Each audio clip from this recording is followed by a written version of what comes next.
Bonjour chers internautes et bienvenue à l'émission Au micro de Nanel, l'émission qui s'intéresse à l'actualité mais aussi à tous les sujets de la vie quotidienne. Notre émission de cet après-midi fera l'objet de la divulgation ou encore la publication des images intimes, photos ou vidéos des gens qui se retrouvent sur les réseaux sociaux. Nous remarquons tous, vous et nous, l'ampleur que cette pratique prend de nos jours. À quoi est dû cela? Comment réagir face à ces photos et vidéos intimes? Doit-on s'en moquer ou compatir? Nous aurons les avis des membres de la team Nanel qui se prononceront dans quelques minutes. Il s'agit bien de Madame Nathalie qui est à ma droite et Madame Colette qui est à ma gauche. Bonjour Madame Nathalie. Bonjour Madame Nana. Comment allez-vous? Très bien. Bien, ok. Madame Colette, ça va? Ça va bien, merci. Et toi? Oh, ça va bien, merci. Malgré il fait froid dehors, mais ça va. Ouais, il fait vraiment froid, hein, vraiment froid. Le mois de janvier, là, c'est souvent comme ça. C'est ça, ouais. Janvier, février, c'est ouf. Alors, mesdames, la divulgation des images intimes, que ce soit des photos ou des vidéos qu'on voit souvent sur les réseaux sociaux. Mesdames, qui publie souvent ce genre de choses? Bon, ce genre de choses, ça dépend. Ça peut être la femme, tout comme ça peut être l'homme. Ok, Madame Colette. Oui, merci beaucoup pour la parole. Moi, je dirais comme ma soeur Nathalie qui a dit, ça peut être un homme, ça peut être une femme, ça peut être une amie, ça peut être une autre personne, je dirais comme un réparateur des appareils électroniques. Ça peut être quelqu'un qui a ramassé l'appareil comme ça, là. Il peut divulguer des photos ou des vidéos. Merci beaucoup, mesdames. Quelles sont les conséquences alors de la divulgation de ces images intimes sur la personne qu'on a publiée? Bon, moi, je dirais, en tout cas, la personne doit être effondrée et la personne doit être déprimée, si on peut dire. La personne doit être... je pense que ce n'est pas vraiment bien. Personnellement, si moi, on va publier ma nudité, je pense que je ne sais pas si je saurais aussi essayer de passer sur la rue ou voir encore des personnes dont la personne doit être humiliée, je ne sais pas. Oui, c'est ce que je voulais dire. Ok. Nathalie? Ben, les conséquences, comme Madame Colette a dit, c'est la honte en fait. C'est de la honte. Ouais. De voir que tout le monde a vu ta nudité, que ce soit les enfants, les parents, les grands-parents, tes frères, tes sœurs. Donc, quand même, ça va pas te faire très bien. Tu auras vraiment une honte que il faudra rester en dessous de lit. Hein. Ah, c'est ça. Mais que pensez-vous de l'idée de se filmer en intimité? Moi, personnellement, pour moi, je dirais non. Non, parce que, vous savez, des fois, la technologie avance. Nos enfants, maintenant, là, ont nos téléphones. Quand tu vas filmer ça, tu laisses ça sur ton téléphone. Et quand l'enfant viendra te demander le téléphone, quand il va voir la vidéo, ça sera « Maman, ça c'est quoi ?» Sans vous mentir, là, en tant que parent, il y aura un peu de la difficulté à expliquer à l'enfant c'est quoi. Donc, moi, personnellement, je dirais non. Okay.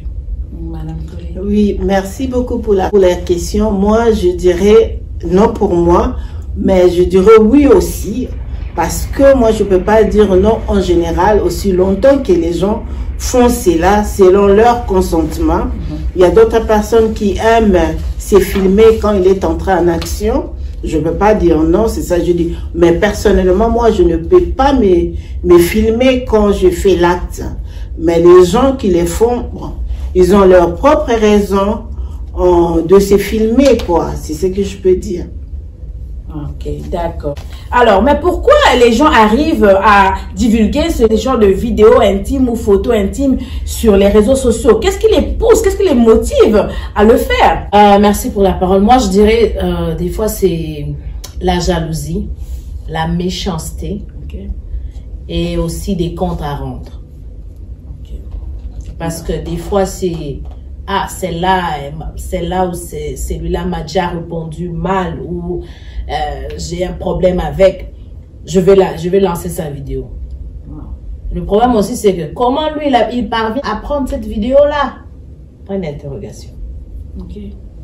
Mais merci beaucoup pour la parole. Moi, je dirais, c'est comme Madame Nathalie a dit, c'est juste de compte à rendre aussi la jalousie, la jalousie qui pousse les gens à faire cela. Si tu n'as pas la jalousie avec ton frère ou avec ta soeur, pourquoi tu vas publier sa nudité? Je pense que ce n'est pas bien, ou peut-être de compte à rendre, moi je ne sais pas, parce que moi, en mon cas, en tout cas, je ne peux pas. Même voir la nudité de quelqu'un, je ne peux pas. Et publier encore, je ne peux pas le faire. Peut-être c'est mal la jalousie.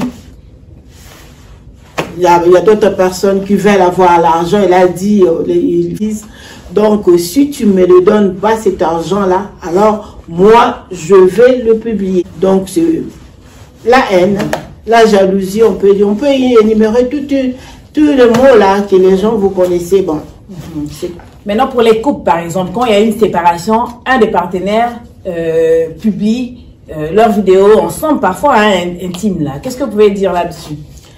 Mais c'est toujours la jalousie.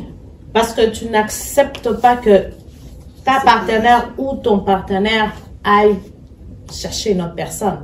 C'est de la jalousie carrément. Et ça, c'est pas bien. Parce qu'à l'intérieur, vous avez des enfants, vous avez la famille, vous avez des amis. Donc, carrément, c'est la méchanceté, la jalousie. Oui, moi je dirais c'est la même chose parce que vous n'êtes pas ensemble avec la personne, mais quand vous avez fait ça, vous avez fait un consentement vous deux. Alors quand vous vous êtes séparés, maintenant tu commences à publier. Tu commences à faire les chantages à la personne, tu commences à publier les vidéos. Donc c'est juste la jalousie. Donc tu voulais que mettre la personne quoi? Contre le mur, quoi. Oui, contre le mur, d'humilier la personne. Mais tu as oublié que vous étiez ensemble de faire ça. La personne n'était pas seule, vous étiez ensemble. Alors, donc, vous faites des chantages, ce n'est pas bien de faire ça. Ce n'est pas bien. On devrait savoir que lorsqu'on jette son dévolu sur quelqu'un, qu'on l'aime et qu'on s'aime, s'il faut le dire, et qu'on est ensemble, on décide de faire de telles choses, on devait avoir le courage de les supprimer une fois séparation, mais venir exposer cela sur les réseaux pour que tout le monde puisse voir, moi je trouve ça quand même indécent. Je trouve que ça fait pas propre, quoi. Vraiment, ça fait pas propre.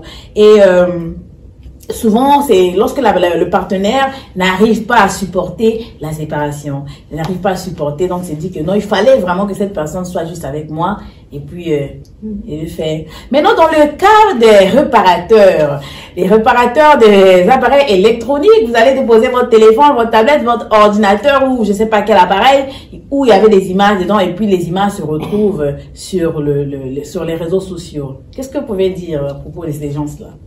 Donc, avant de donner ton téléphone ou ton ordinateur à un réparateur, assure-toi qu'il n'y a rien dedans. Parce que si ce réparateur-là t'avait demandé un 50 $, toi, tu lui donnes un 10 $. Ah, il voit quelque chose comme ça, ben, il va te faire un chantage après que, monsieur, je t'avais demandé 50 $, tu m'as donné 10 $. Ben, regarde, c'est que si tu me donnes pas le reste, ben, je balance ça sur Internet. Maintenant, si tu venais aussi avec une motivation, tu lui as donné un peu plus, là, ils voient qu'ils sentent que tu as quand même un peu de sous, là, et puis vous pouvez te faire aussi un chantage, c'est pas juste ça. Je peux te porter plainte. Et on va te repérer quel ordinateur tu as utilisé. Tu étais où? Mais nous, en Afrique, il n'y a pas cette technologie-là encore de pouvoir repérer une personne. Tu vois? Ah oui, hein. Donc, en Afrique, c'est plus facile. Ah bah, c'est parti. Oupsie. Tu vois ça. Bon. Coco.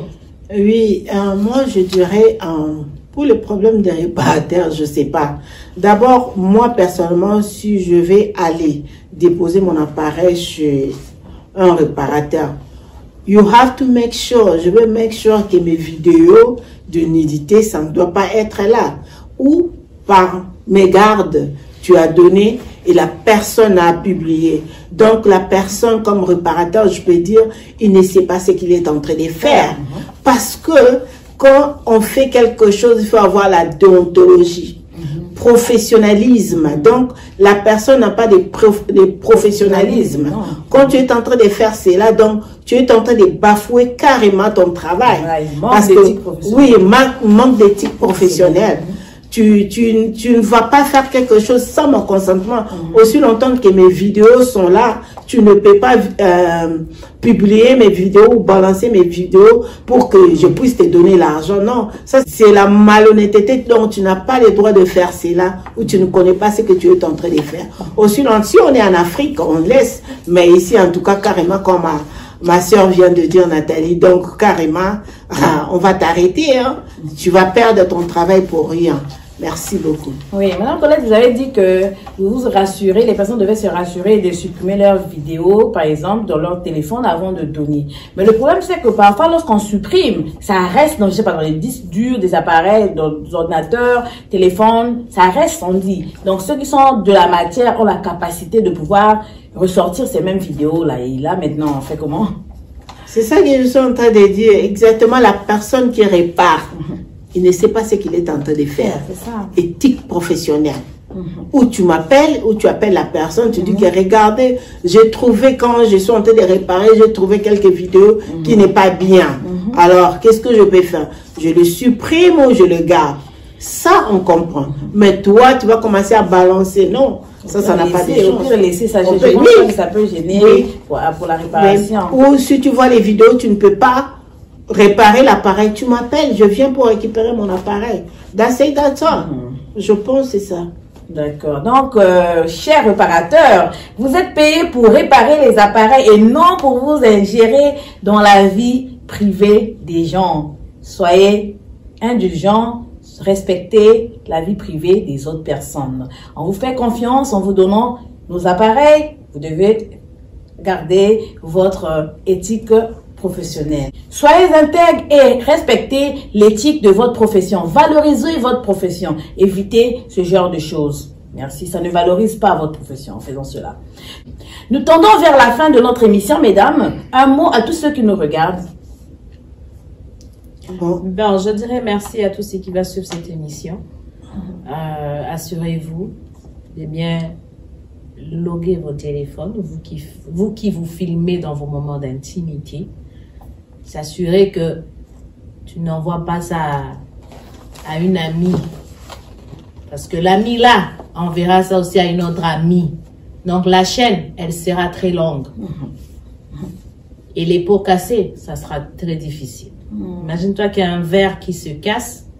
Pour le réparer, c'est tout un problème. Donc, faisons attention. Merci. Oui, moi je dirais en tout cas merci à nos internautes qui nous regardent pour cette vidéo. Vraiment fait très attention au moment que les gens qui sont en train de filmer où tu as la vidéo, des vidéos de nudité ou des vidéos d'intimité dans vos vidéos. Faites très attention. Comme ma soeur vient de dire, il faudra effacer. Laissez vous avez des enfants aussi à la maison sans pour autant vous oublier aussi. Nos enfants aussi, il y a des fois, nous demandent nos appareils. Maman, est-ce que je peux avoir l'appareil? Ils regardent comme ça, il y a des fois. Je ne peux pas dire non à ces gens-là qui se filment pendant leur intimité. Moi, je ne suis pas là. C'est votre consentement, mais faisons attention à ces genres de choses. Ce n'est pas bien. Ou si longtemps que tu as fait ça, après tu balances à ton ami. Regarde ce que j'avais fait, c'était bien. Regarde la position, tout ça là. Alors, fais attention. Ce n'est pas bien. Nous voici à la fin de notre émission. Merci beaucoup, Madame Colette. Merci, Madame Nathalie, d'avoir disposé de votre temps pour que nous puissions débattre de ce sujet. Merci à tous nos abonnés. Merci à toutes les personnes qui nous suivent. Et nous vous laissons donc avec une pensée du jour. Cette citation qui dit « La vie est comme le piano. Il y a du noir et du blanc. Mais il faut savoir jouer des deux pour avoir une belle mélodie. » Alors, souvenez-vous, la vie n'est pas toujours rose. D'accord? Ciao.